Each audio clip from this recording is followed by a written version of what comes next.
CUCF University really suits someone who is a bit more advanced or experienced, or if you're working in a practice and you want to upskill, that is exactly what CUCF University is all about. It's taking people who have a baseline level of knowledge and combining with everyone who has a really high skill set so you can upskill a large group of people, really effectively.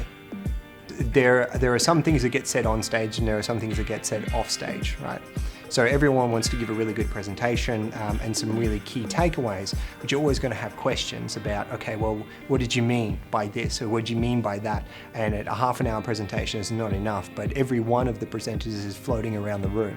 So I've had maybe a dozen people come up to me after my presentation, and we've gone through everything from endpoints to how I layer it in, what I would charge, all these other sort of little things that, yeah, you can text someone, but it's really hard to get everyone into the same room and give you an honest answer. And I think the environment here really encourages you to be honest. I think when you come to an event like this, then you put your competition at the door and then you arrive all as equals and colleagues.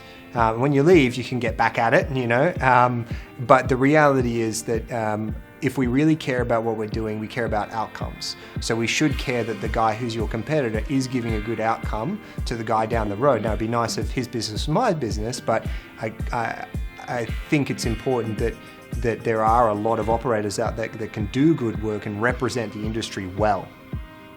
For me, it's hearing all the little things, that fill in the sentences. So you can have keywords in your sentences, which is what you already know, but how you add the adjectives in, verbs, nouns, change the language of that sentence a lot. So there are things like some of the tips to make my treatments far less uncomfortable for patients with simple fixes. How often a treatment is repeated, how frequently you're using particular type of product, how you're layering these treatments in. In one room, you can gather 100 opinions from 50 different experts and go, okay, I like this, I don't like this makes sense, I haven't even thought about that. You can go to any online lecture you can think of, you can read any paper, but there's something about just being able to say a thought that comes to your mind and ask the person who's done it and get a yes or no answer. It's invaluable, really.